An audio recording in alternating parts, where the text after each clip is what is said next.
El año 1984 se presentaba bajo el sol abrasador de Salvador, Bahía.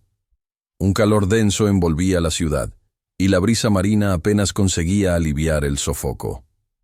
En el corazón del centro histórico, el asilo São Vicente se erguía como una fortaleza de piedra. Sus muros antiguos, de una arquitectura que evocaba tiempos pasados, y sus ventanas enrejadas, le daban un aire de solemnidad. La apariencia externa sugería un refugio, un lugar de paz para los ancianos. Sin embargo, detrás de esa fachada imponente, un misterio se estaba gestando, tejiendo una trama de secretos y horrores que quedarían ocultos por no menos de 5 décadas. 7 mujeres, devotas y compasivas, conocidas como las Hermanas de la Caridad, dedicaban sus vidas al servicio. Ellas cuidaban con amor y abnegación a los ancianos acogidos en el asilo. Su rutina diaria era un ciclo constante de oraciones, de la administración de cuidados médicos básicos, de la preparación de comidas nutritivas y del intento incansable de proporcionar algún consuelo en la fragilidad de la vejez. Cada hermana aportaba su propia esencia a la institución. La hermana Cecilia, la mayor del grupo y su indiscutible líder, irradiaba una serenidad que era capaz de calmar incluso los corazones más afligidos. Su presencia era un faro de calma en medio de la agitación. La hermana Margarida, con su sonrisa constante y su risa contagiosa, era el eslabón de esperanza para muchos de los internos. Su vitalidad era un bálsamo.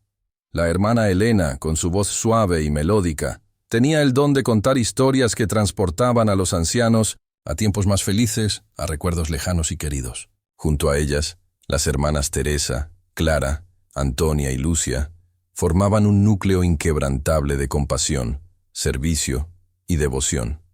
Con el tiempo, estas mujeres observadoras comenzaron a notar algo profundamente perturbador. Los susurros entre los pasillos se hacían más frecuentes. Los hematomas inexplicables aparecían en los cuerpos frágiles de los residentes. Había un miedo palpable en los ojos de los más vulnerables. Las hermanas presenciaron actos de negligencia flagrante, de descuido sistemático, y en algunos casos, de tratamientos brutales infligidos por parte de ciertos empleados del asilo. No eran incidentes aislados, era un patrón. Movidas por su fe inquebrantable y por un arraigado sentido de justicia, las 7 hermanas tomaron una decisión trascendental. Decidieron confrontar a la administración del asilo.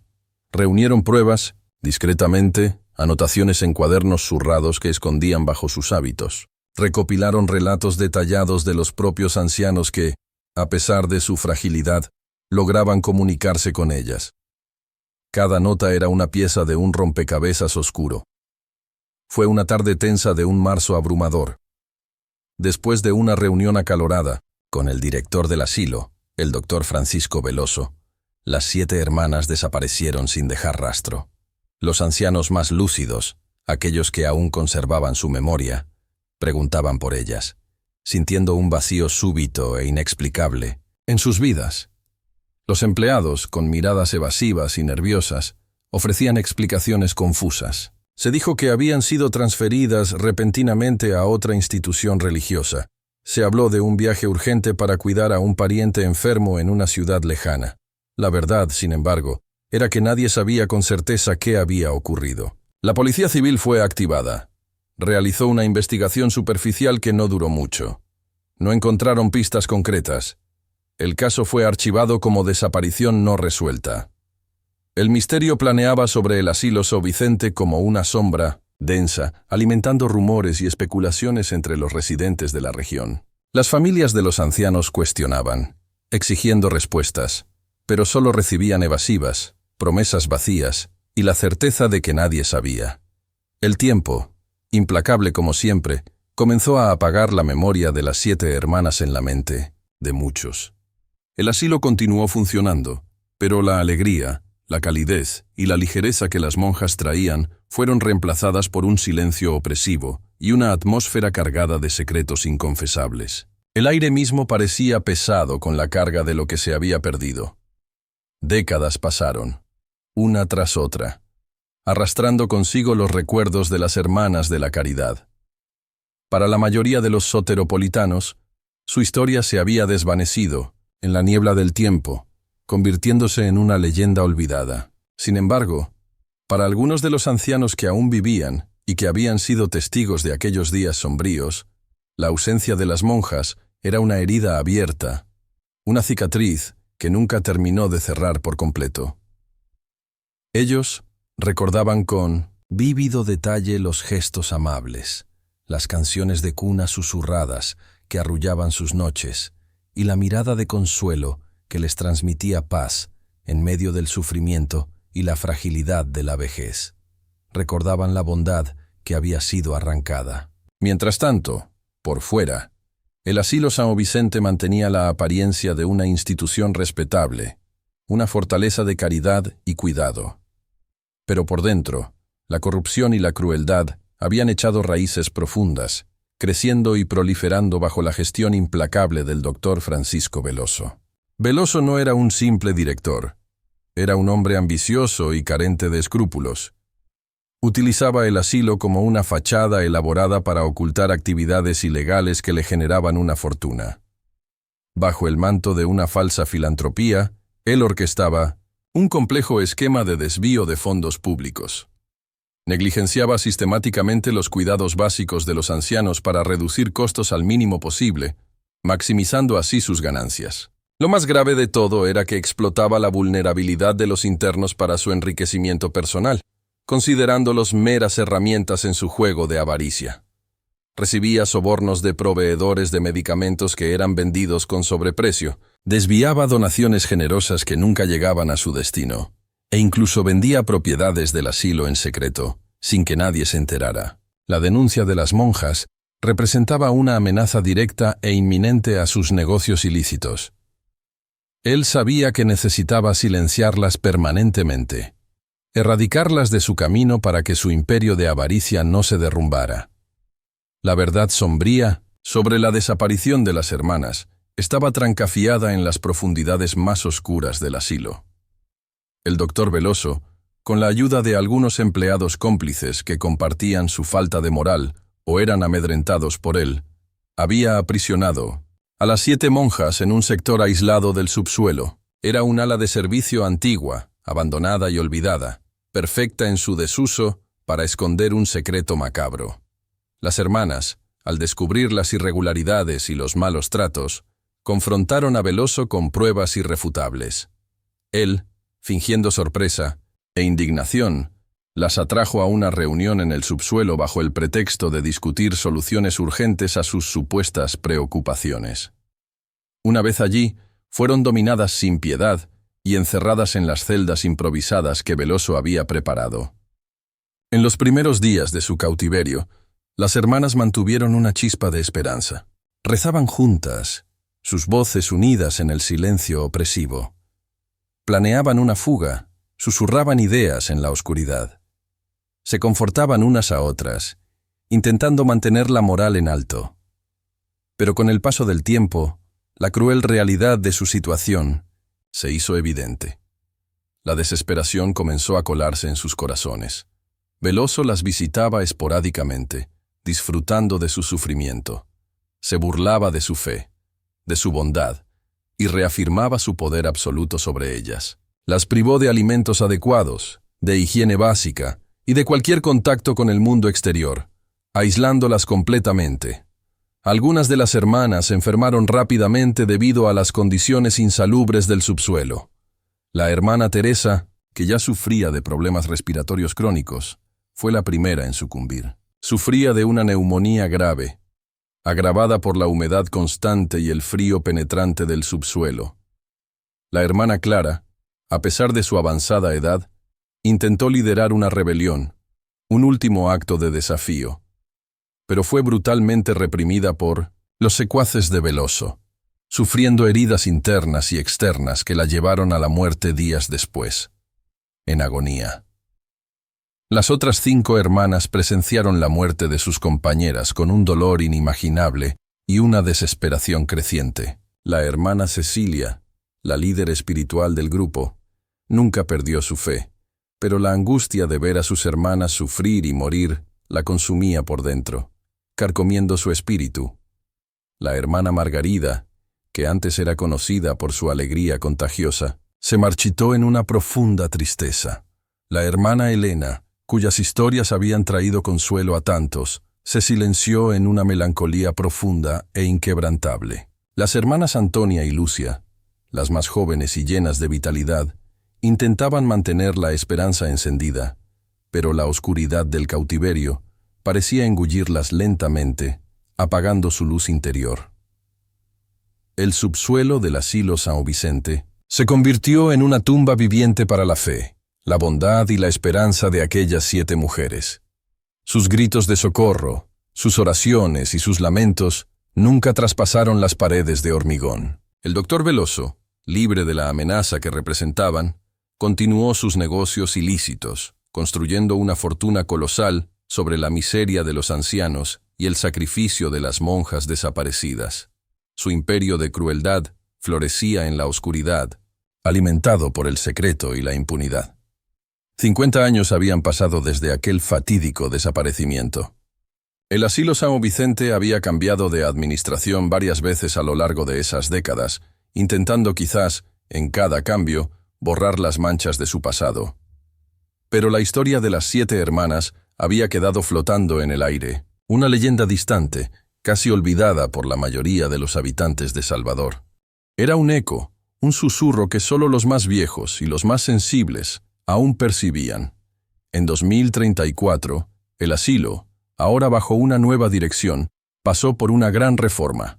Era una tentativa de modernizar sus instalaciones, de borrar las telarañas del tiempo y de proyectar una imagen de cuidado y progreso.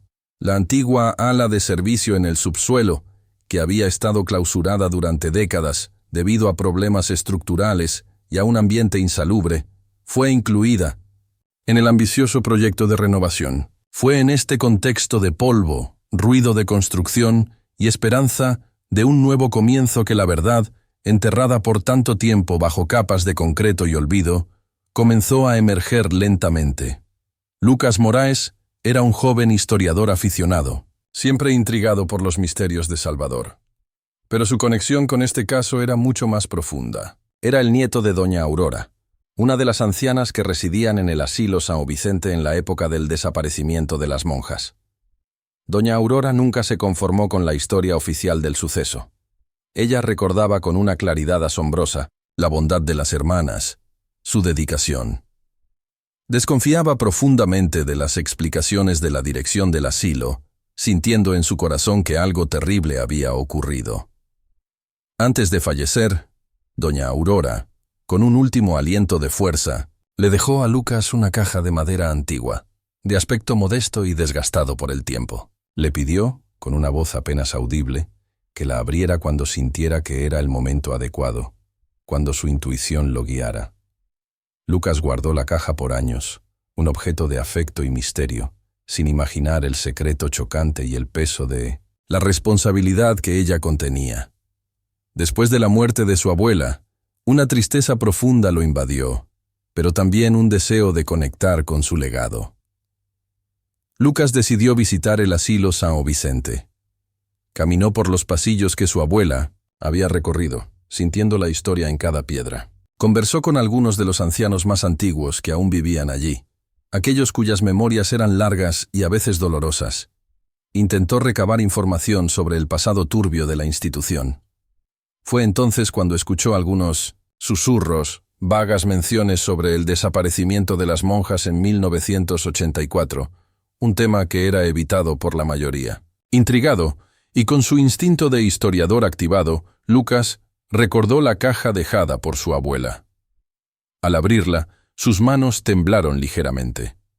Encontró un diario encuadernado en cuero gastado, con páginas amarillentas por el tiempo.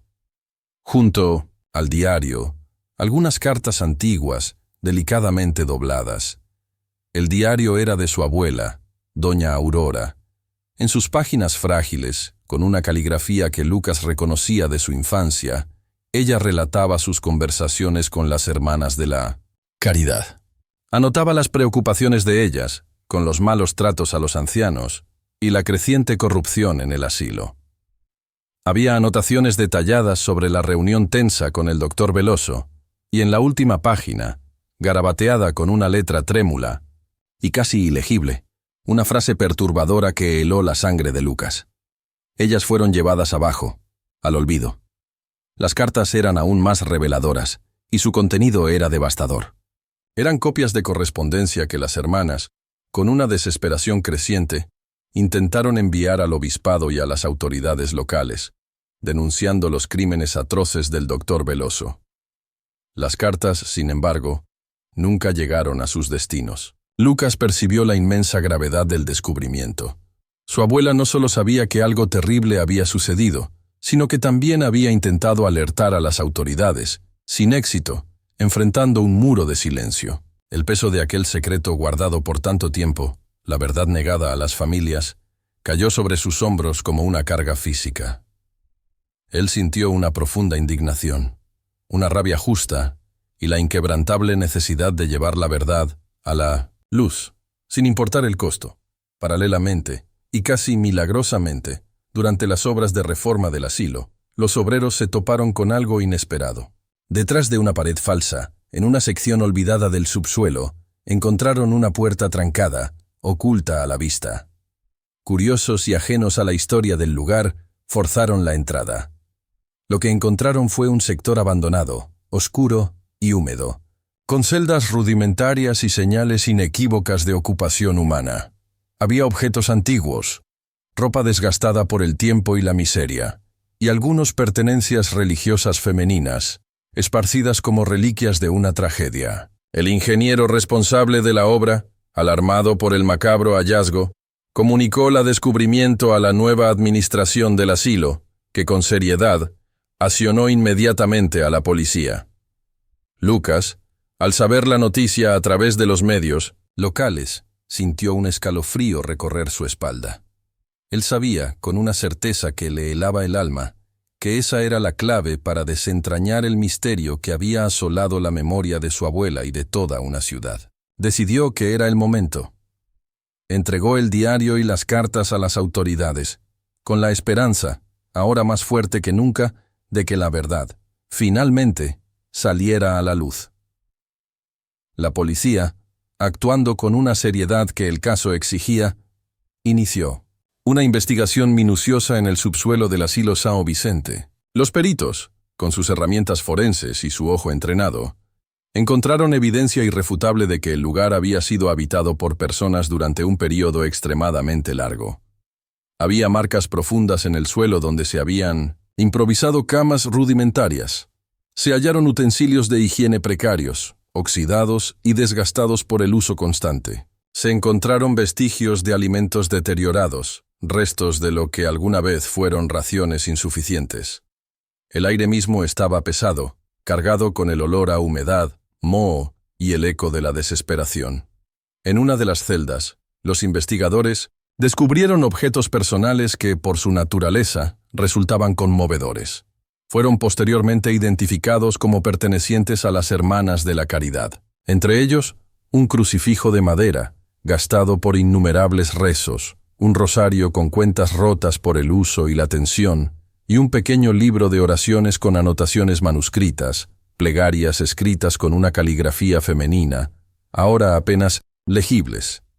Estos objetos eran testigos mudos de la vida y el sufrimiento de las monjas. El diario de doña Aurora y las cartas de las monjas, que Lucas había entregado, proporcionaron un punto de partida crucial para la investigación policial.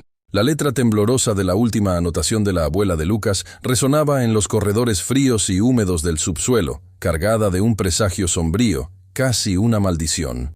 Los investigadores, siguiendo cada pista, rastrearon a los antiguos empleados del asilo, buscando información sobre el doctor Francisco Veloso y los eventos de 1984. Algunos de los empleados más antiguos, ya en edad avanzada y cargando el peso de su silencio, confesaron tener conocimiento del cautiverio de las monjas. Sin embargo, mantuvieron el silencio por miedo a las represalias de Veloso, cuya crueldad era bien conocida. Relataron, con voces quebradas por la culpa, haber oído gritos y gemidos provenientes del subsuelo durante la noche, sonidos de dolor y desesperación que los atormentaban en sus sueños. Pero fueron instruidos a ignorarlos, a hacer de cuenta que nada ocurría. La investigación dio un giro aún más oscuro. La exhumación de los restos mortales del doctor Francisco Veloso, quien había fallecido algunos años antes creyendo que sus secretos morirían con él, reveló un secreto chocante. En su testamento, dejó una gran suma de dinero a un fondo anónimo con sede en un paraíso fiscal. La investigación financiera, meticulosa y exhaustiva, reveló que ese fondo estaba ligado a una red de tráfico de órganos y experimentos farmacéuticos ilegales. Esta red operaba en diversos asilos y hospitales clandestinos en Brasil durante las décadas de los 80 y 90. El doctor Veloso no era solo un director corrupto, era una pieza central, un engranaje fundamental de esta vasta organización criminal, utilizando el asilo São Vicente como uno de sus laboratorios secretos, un lugar donde la vida humana no valía nada. Las monjas, en su labor de caridad, no solo descubrieron los malos tratos a los ancianos, ellas se toparon, por pura casualidad o por designio divino, con evidencia irrefutable de los experimentos ilegales y el tráfico de órganos. Ellas representaban una amenaza directa a la lucratividad de la organización criminal, a sus ganancias ilícitas y a su impunidad. El secuestro y la muerte de las 7 hermanas fueron orquestados meticulosamente para silenciarlas permanentemente y garantizar la continuidad de los negocios ilícitos. La verdad era más cruel de lo que cualquiera había imaginado. Los cuerpos de las monjas nunca fueron encontrados, lo que añadió una capa de dolor a la tragedia. La policía sospecha, con una certeza que no deja lugar a dudas, que fueron desechados, de forma tal que nunca pudieran ser rastreados, posiblemente incinerados o arrojados al mar, borrando así todo rastro de su existencia. La revelación de la verdad causó conmoción nacional. La historia de las 7 hermanas de la caridad, mujeres que dedicaron sus vidas al servicio de los más necesitados y que fueron brutalmente silenciadas por su valentía y su fe, impactó al país entero. La imagen del asilo São Vicente, que antes era asociada a la caridad y al cuidado, fue manchada para siempre por la crueldad y la corrupción que allí reinaron. La fe en las instituciones de cuidado para ancianos se vio gravemente afectada. Se inició un debate público acalorado y necesario sobre la necesidad de una mayor fiscalización y regulación de estos establecimientos, para que una tragedia como esta nunca más se repitiera.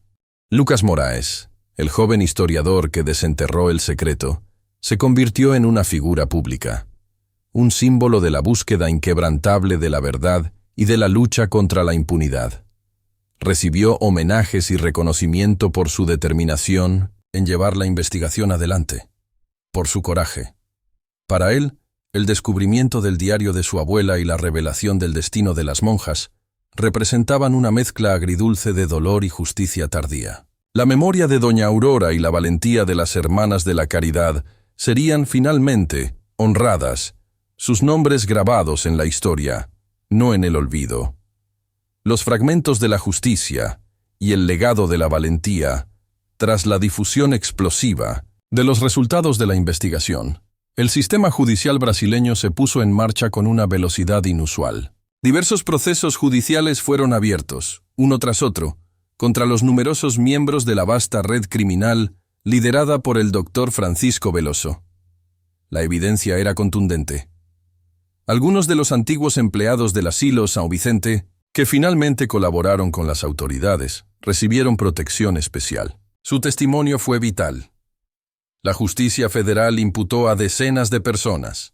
Eran individuos de todas las esferas, desde médicos y enfermeras hasta administradores y empresarios, todos implicados en el esquema de tráfico de órganos, en la realización de experimentos ilegales en seres humanos vulnerables y en el desvío de cuantiosas verbas públicas. Muchos fueron condenados a largas penas de prisión, sus vidas marcadas por los crímenes que cometieron. Los bienes confiscados a los criminales, vastas fortunas acumuladas ilícitamente, fueron destinados a programas de apoyo a ancianos en situación de vulnerabilidad. Un intento de reparar, aunque sea en parte, el daño causado. El asilo São Vicente, el escenario de tanta crueldad, fue desapropiado por el gobierno. No sería demolido, sino transformado.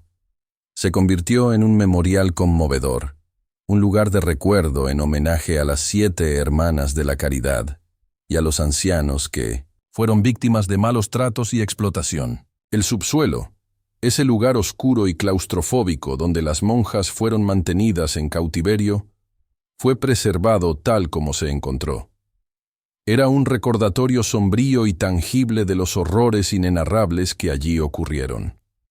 Placas de bronce, con los nombres de las 7 hermanas, fueron instaladas prominentemente en la entrada del memorial para que sus historias de fe, de abnegación y de coraje nunca fueran olvidadas por las futuras generaciones. Sus nombres ahora eran sinónimos de sacrificio y valentía. La Iglesia Católica también realizó una ceremonia solemne y emotiva en memoria de las hermanas de la caridad. Fue un reconocimiento oficial de su martirio y de su dedicación inquebrantable a la causa del bien, a la defensa de los más vulnerables. Sus nombres fueron incluidos en una lista especial de religiosos que, a lo largo de la historia, dieron sus vidas en defensa de la justicia, de la dignidad humana y de los principios de la fe. La historia de las 7 hermanas, el horror revelado, inspiró la creación de leyes más rigurosas para la fiscalización de instituciones de larga permanencia para ancianos en todo Brasil. Fue un llamado de atención. Organizaciones de la sociedad civil se movilizaron, uniendo fuerzas para garantizar que casos de negligencia, de abusos y de malos tratos fueran denunciados, investigados a fondo, y que los culpables fueran llevados ante la justicia sin falta. Se establecieron líneas directas de denuncia, programas de capacitación para cuidadores y equipos de inspección más robustos.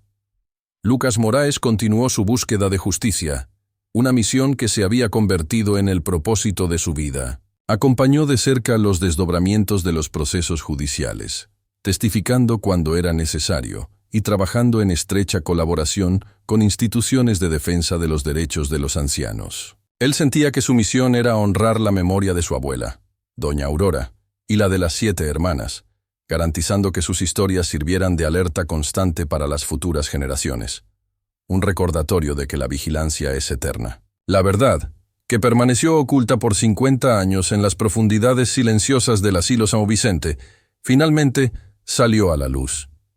Expuso la cara más sombría de la corrupción, de la crueldad humana y de la capacidad de la maldad para esconderse detrás de fachadas respetables, pero también en medio de la tragedia. Reavivó la esperanza en la justicia, reafirmó la fuerza inquebrantable de la memoria para transformar la realidad, para curar heridas y para construir un futuro mejor. El sacrificio de las 7 hermanas de la caridad no fue en vano. Su legado de fe, de valentía y de compasión resonaría para siempre en los corazones de aquellos que luchan incansablemente por un mundo más justo y humano. El silencio fue roto de una vez por todas, y la verdad, por más dolorosa que fuera, trajo consigo la posibilidad de un futuro donde horrores como aquellos jamás se repetirían. Un futuro donde los más vulnerables serían protegidos y donde la luz de la justicia brillaría sobre las sombras de la impunidad.